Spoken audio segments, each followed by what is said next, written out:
A man who refuses a handshake may think he is protecting his status, but sometimes he is only revealing the price of his soul. Richard Whitmore saw Naomi Carter's hand before he saw Naomi Carter. It was extended across the polished walnut table, steady, open, patient beneath the cold white lights of the 61st floor boardroom. Beyond the glass walls, Manhattan glittered like a city built out of ambition and sharpened teeth. Inside, 14 board members sat in tailored silence, waiting for the mysterious investor who was supposed to save Whitmore Global from the kind of collapse no press release could soften.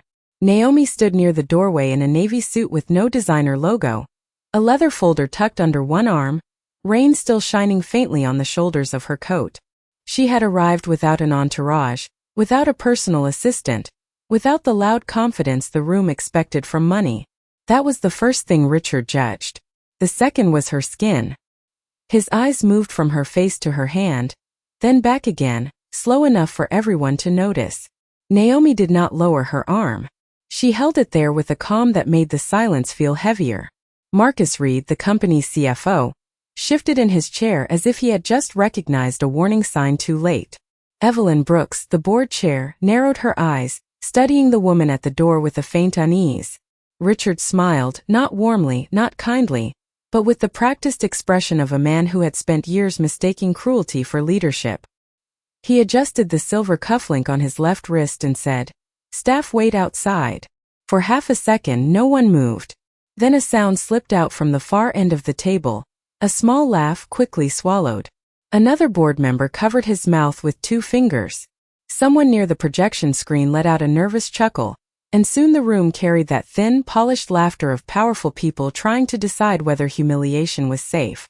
Naomi's hand remained in the air for one breath longer. Then she lowered it slowly, not like someone defeated, but like someone putting away evidence. Richard turned toward his assistant without looking at her again. "We are expecting a capital partner, not a walk-in observer. Please have security verify how she got up here."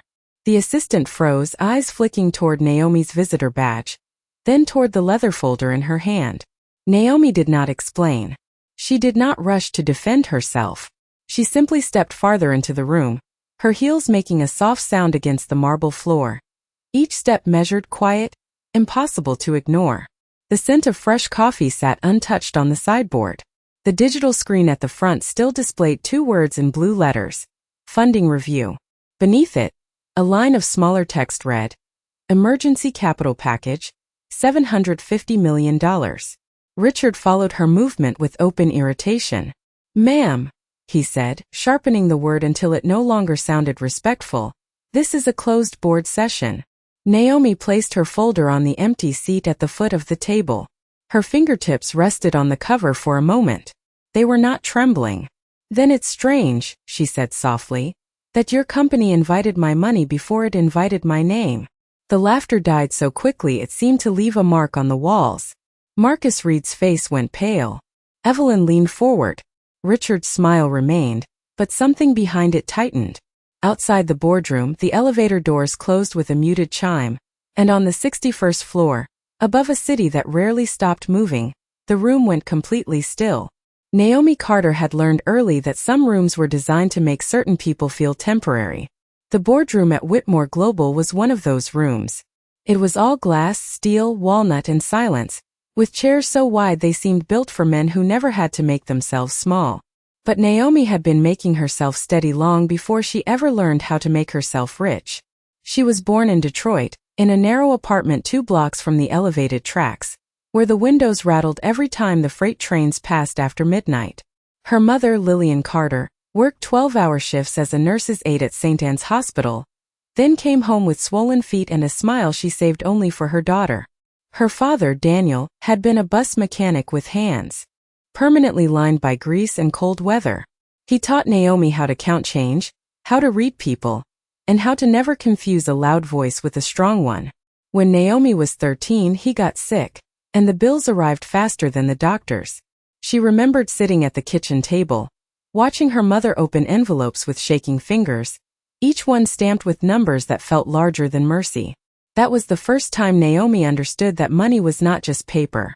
It was permission. It was delay. It was the difference between being heard and being handled. Years later, after scholarships, night jobs, rejection letters, and interviews where men looked through her resume, as if searching for a reason to dismiss her, Naomi built Carter Meridian Capital from a rented office above a pharmacy in Chicago. She did not build it to impress people like Richard Whitmore. She built it because she knew what happened when good people were trapped under decisions made by careless ones. She built it because her mother had once worked a double shift while executives debated whether families like hers deserved help. Now Carter Meridian controlled billions in infrastructure and clean energy investments across the United States. Yet Naomi still carried the same old leather folder her father bought her at a thrift store before she left for college. The stitching was worn at the corners. The brass clasp clicked softly when she opened it. In the boardroom, that tiny sound seemed louder than the laughter had been. Richard watched her with irritation spreading across his face, but Naomi looked past him for a moment, toward the city beyond the windows. Yellow taxis moved far below like sparks through wet streets. Somewhere down there, workers were finishing late shifts, parents were calculating grocery money, and people who would never sit at this table would feel the consequences of whatever happened inside this room. That was why she had come in person. Not for Richard. Not for the polished board. For the people whose names were buried in payroll sheets and union reports. Naomi pulled out a single document and laid it flat before her. Her voice, when it came, was quiet enough that everyone had to lean in to hear it. "Before anyone asks me to save this company," she said, "I need to know whether this company can still recognize a human being when she walks through the door." Richard Whitmore had built his life around the belief that power should announce itself before entering a room. To him, real money arrived with private elevators, legal teams, dark cars waiting at the curb, and men in tailored suits who said little because everyone else was paid to speak for them. He had been raised in Greenwich, educated in boarding schools with stone chapels and manicured lawns, and trained in a world where manners were often just a softer language for exclusion. By 52, he had become the public face of Whitmore Global, appearing on magazine covers beside phrases like visionary leadership and American energy future. His smile looked confident on television. His voice sounded calm during shareholder calls. But beneath the polished surface, the company was rotting in ways no camera could catch. 3 failed acquisitions had drained cash reserves. A delayed refinery conversion in Texas had burned through more than $200 million. A federal compliance review was circling one of their subsidiaries in Ohio. And by Friday afternoon, if the emergency capital package did not close, lenders would freeze credit lines, payroll would be delayed, and Richard's empire would begin falling one quiet department at a time. That was why the board had gathered on the 61st floor with coffee no one drank and documents no one wanted to read too closely. That was why Evelyn Brooks had flown in from Boston that morning, why Marcus Reed had slept only 2 hours the night before, and why Richard had spent the last week telling everyone that the investor was already under control. He needed the room to believe him. More than that, he needed himself to believe it. Naomi's presence disrupted that illusion. She did not look desperate to please him. She did not look impressed by the skyline or the framed awards or the long table where men like Richard decided which lives counted as numbers. She simply stood there with her worn leather folder and asked whether the company could recognize a human being. The question landed badly because it was not financial, and Richard only respected questions he could price. He leaned back in his chair, folding his hands over the front of his charcoal suit. "This is not a philosophy seminar," he said, each word clipped and dry. A few board members smiled, grateful for permission to breathe again. "We are here to evaluate capital, terms, and governance, not personal feelings." Naomi looked at him without blinking. "Character is governance." Marcus lowered his eyes to the table. Evelyn's pen stopped moving. Richard gave a short laugh, the kind meant to shrink the person across from him. "That is a lovely slogan," he said. "But this company employs more than 17,000 people across 9 states. We do not have time for symbolic lectures from someone who has not established why she is in this room." Naomi touched the edge of her folder. "You are right," she said softly. 17,000 people do not have time for arrogance disguised as leadership. The air changed again. Richard's jaw tightened. For the first time, the board saw something flicker beneath his confidence. Not fear exactly, but the irritation of a man realizing that the woman he had dismissed was not asking to belong. She was measuring whether he did. Naomi did not raise her voice. She did not need to. The quiet around her had already become sharper than shouting.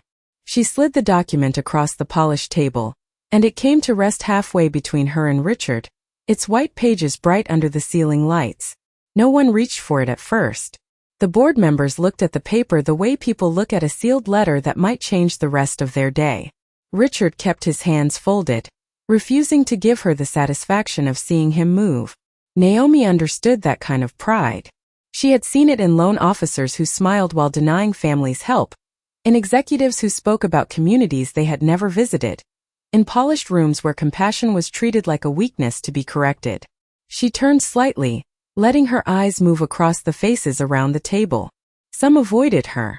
Some studied her now with a new caution.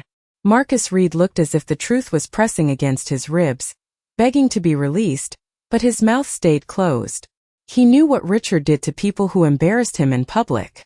Naomi rested one hand on the back of the empty chair at the foot of the table. "I came here prepared to review a rescue structure," she said. "Not because Whitmore Global deserves saving automatically, but because the people who work under this name do not deserve to pay for the failures of the people sitting above them." The words moved through the room slowly. Evelyn Brooks leaned forward and finally picked up the document. Her eyes scanned the first page. A faint line appeared between her brows. Richard noticed. His voice lowered. "Evelyn, do not entertain this." She did not answer him. Naomi continued, calm and deliberate. "The proposal on that page protects payroll for 6 months, separates employee pensions from corporate debt exposure, requires independent compliance review in Ohio and Texas, and places executive bonuses under suspension until worker obligations are secure." A board member near the window shifted in his seat. Another pulled the document closer after Evelyn passed him a copy. The room had entered a different kind of silence now, not mockery but attention. Richard felt it and hated it. Naomi had not asked permission to speak. She had taken the only authority that mattered in that moment, the authority of someone who had done the work. "And what exactly," Richard said, each word polished with contempt, "makes you qualified to dictate terms to this board?" Naomi looked at him then, fully, without softness but without anger. "The same thing that made you invite anonymous capital into this room," she said. "Leverage." Marcus closed his eyes for half a second. Evelyn's gaze snapped up. Richard's fingers tightened against each other.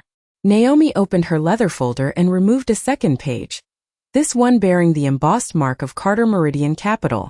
The seal caught the light, small and silver, but the effect was immediate. A chair creaked. Someone inhaled too sharply.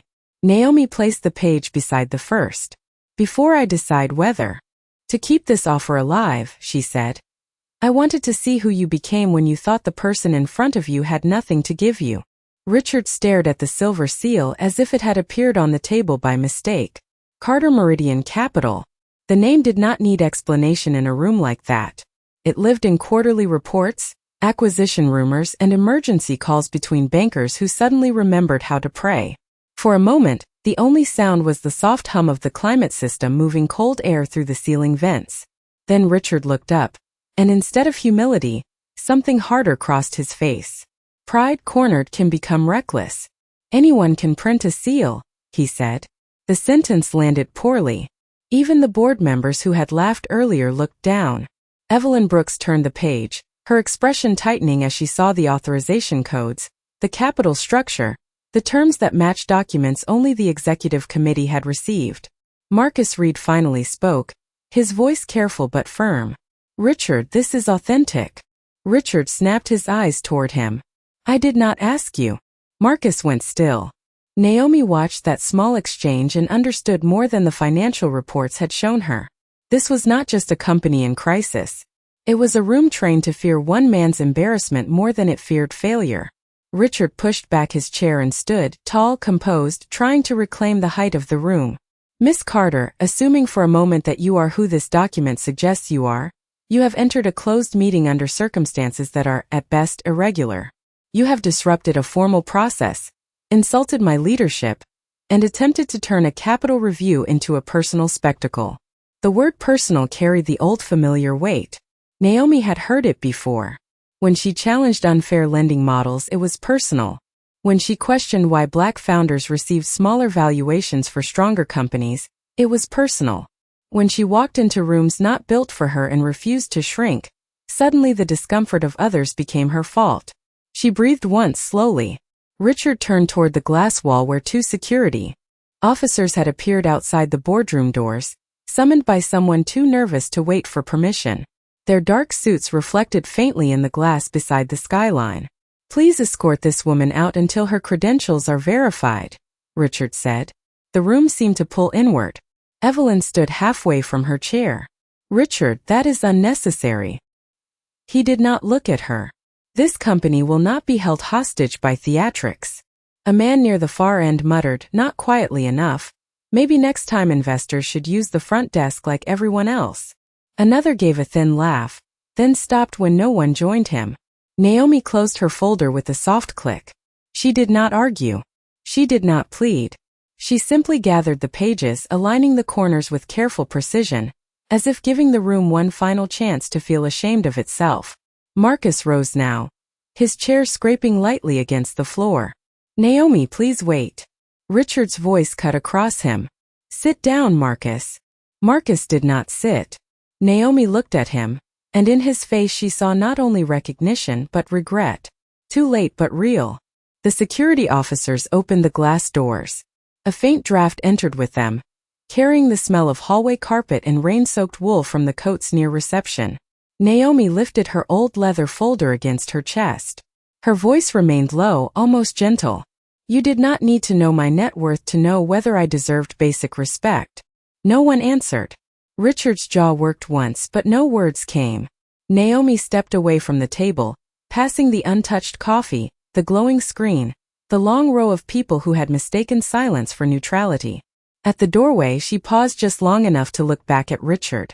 Not with hatred. That would have been easier for him to survive. She looked at him with the calm disappointment of someone who had already made her decision. The hallway outside the boardroom felt colder than the room itself. Naomi walked between the two security officers without looking at either of them, her old leather folder pressed lightly against her ribs, her breathing even, her face calm enough to be mistaken for untouched. But inside her chest something old had opened. Not anger. Anger burned too fast. This was heavier, older, the quiet ache of being reminded that no amount of excellence could protect a Black woman from being reduced in a single glance. The carpet swallowed her footsteps.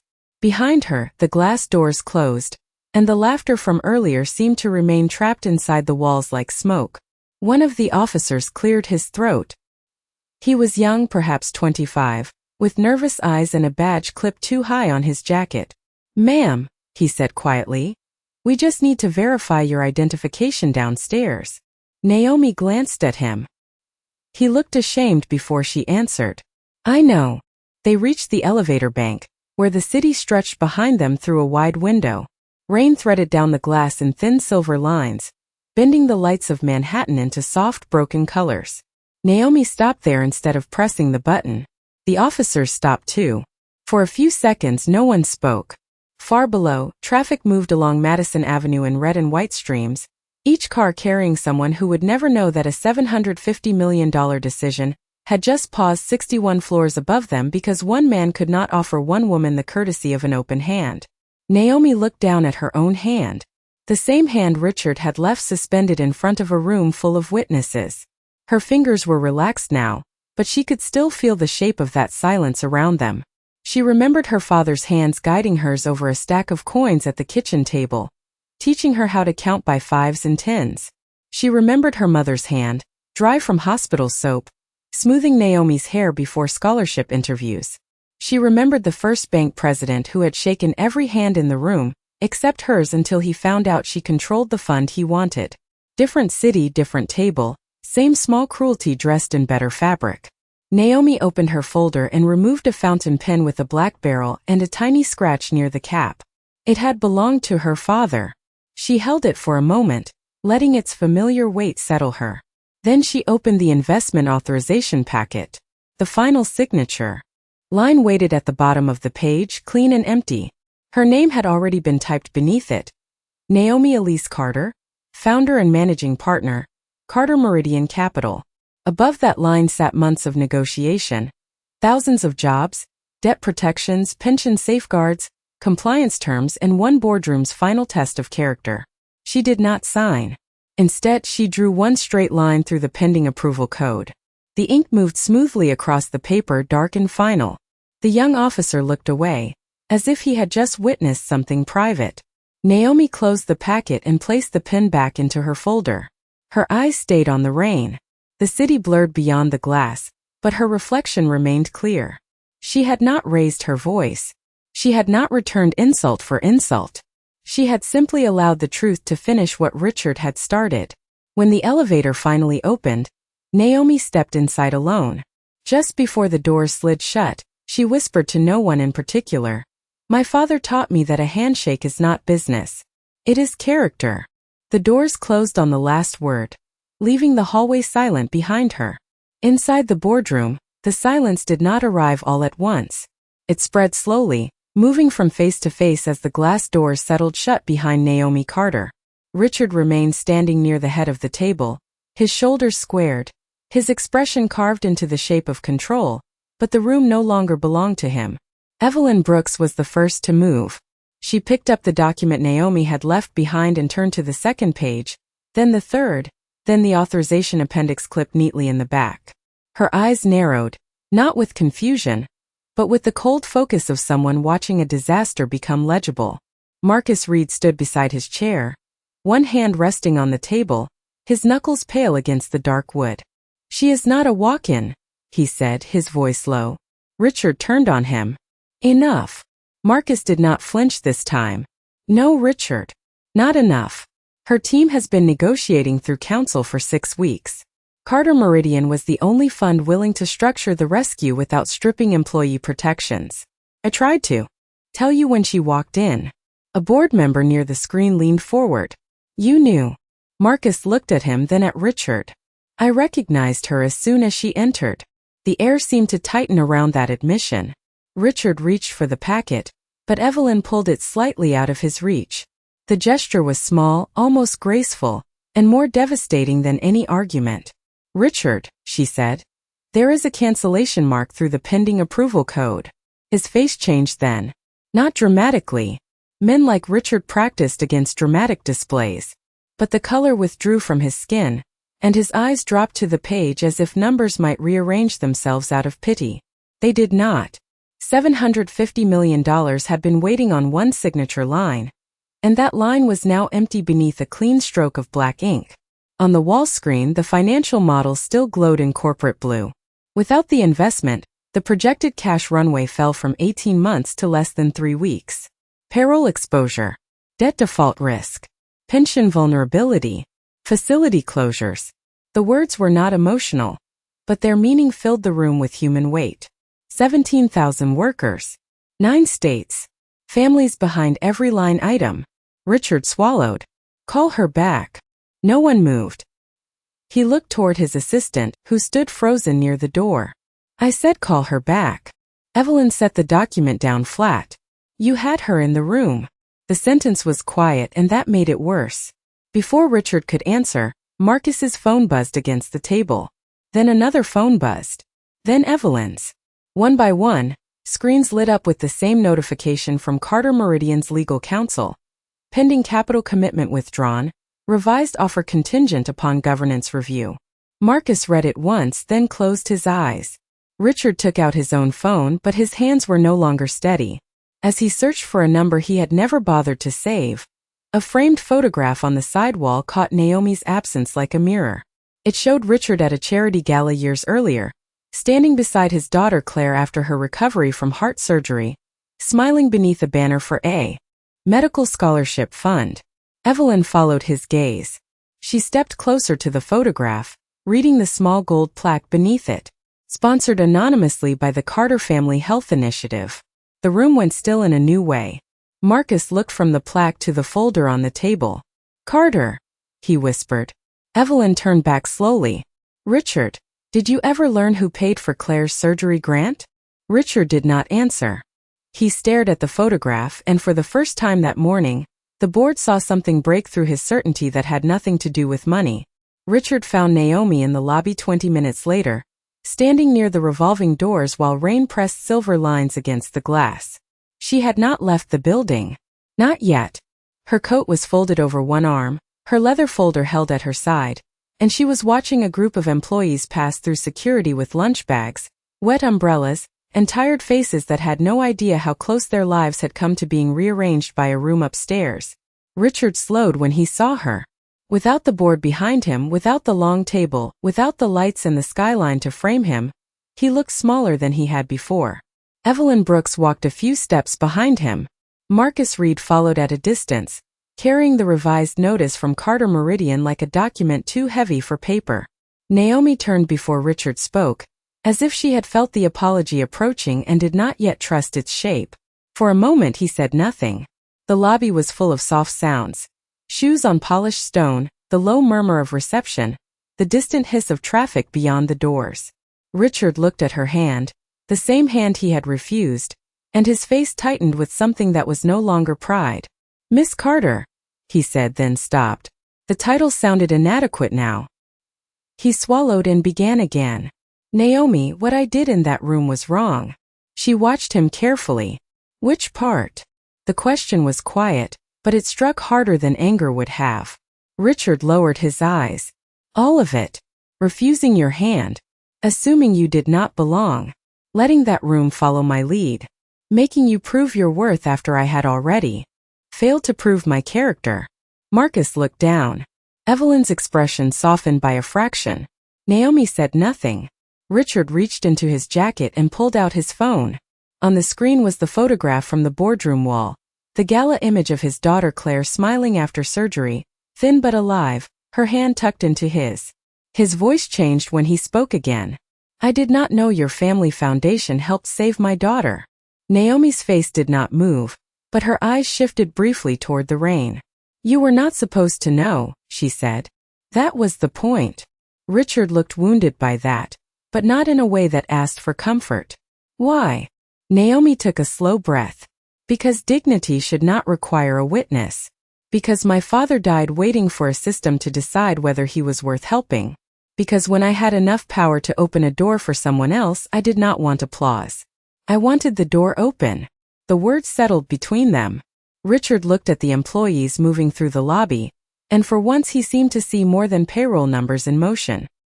He extended his hand, not confidently this time but carefully, almost with fear.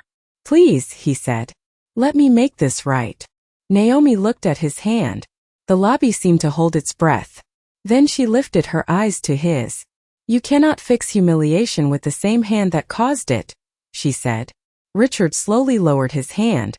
Naomi opened her folder and removed a revised term sheet. "I will not invest under your leadership," she continued. "But I will not punish 17,000 workers for your failure either. Carter Meridian will restore the capital offer if you resign as Chief Executive Officer by 5 o'clock tonight. If Evelyn Brooks is appointed Interim Chair of Operations, if Marcus Reed is given full authority over employee protections, and if this board approves an independent review of discrimination and governance inside this company." Richard stared at the pages. No one spoke. Outside, a bus sat at the curb. Naomi held the term sheet out to Evelyn, not to him. "This is not revenge," she said. "This is accountability." Richard's eyes glistened, but he did not look away. For the first time that day, he nodded without trying to control the room. By 5 o'clock that evening, the rain had stopped, but the windows of Whitmore Global still held the gray memory of the storm. On the 61st floor, the boardroom looked different without Richard at the head of the table. His chair was empty, pushed in neatly, no longer a throne, just furniture. The announcement had gone out at 4:43. Richard Whitmore had resigned as Chief Executive Officer, effective immediately, pending a full governance review. There were no dramatic speeches, no cameras, no applause. Only a short statement, a signed agreement, and the heavy quiet of people realizing that power could end with the stroke of a pen. Evelyn Brooks sat at the center now, not smiling, not celebrating, only steady. Marcus Reed stood beside the screen, reviewing the employee protection plan line by line. Payroll secured. Pension exposure separated. Facility closures paused. Compliance review funded independently. 17,000 workers would go home that night without knowing all the details, but they would feel the shape of mercy in the ordinary things. A paycheck arriving, a health plan remaining active, a job still waiting on Monday morning. Naomi Carter sat at the foot of the table where she had first placed her worn leather folder. No one mistook her for staff now. No one laughed when she opened the folder. No one looked away when she reached for her father's fountain pen. The room watched, not with fear, but with the sober attention people give to a moment that deserves to be remembered correctly. Evelyn signed first. Marcus signed second. Then Naomi turned the final page toward herself. The approval line waited again, clean beneath her typed name. She paused with the pen above it, and for a second the city beyond the glass seemed to quiet with her. She thought of her father counting coins beneath a flickering kitchen light. She thought of her mother coming home from the hospital with aching feet and unbroken kindness. She thought of every room that had asked her to prove she belonged before it bothered to prove it had any decency. Then she signed. The ink curved into her name, dark and sure. Carter Meridian's investment was restored under new terms, but something larger had shifted than money. A company had been forced to look at itself. A board had learned that silence can become complicity. A man who once thought dignity was ceremonial had discovered it was structural, costly, and real. Across the table, Evelyn extended her hand. Naomi looked at it for a moment. This time the gesture carried no performance, no rescue, no demand. Just respect. Naomi reached across the table and shook it. Marcus lowered his eyes, and the smallest breath of relief passed through the room. Downstairs, Richard stood alone near the lobby doors, his resignation folder tucked beneath one arm. Through the glass wall he saw employees leaving beneath the clearing sky, umbrellas folded now, shoulders lighter than they had been that morning. He saw Claire's name appear on his phone, but he did not answer yet. He needed one more moment to stand inside the silence he had earned. The elevator opened behind him. Naomi stepped out, coat over her arm, leather folder at her side. Richard turned. No words came. None were needed. He gave a small nod, not asking forgiveness, not offering excuses, only acknowledging what he had finally understood. Naomi returned the nod and walked past him toward the revolving doors. Outside, the late sun broke through the clouds and laid a pale gold line across the wet sidewalk. She stepped into it without looking back. Behind her, the building remained tall, cold, and shining, but something inside it had changed. And for the first time all day, the quiet did not feel like humiliation. It felt like justice learning how to breathe.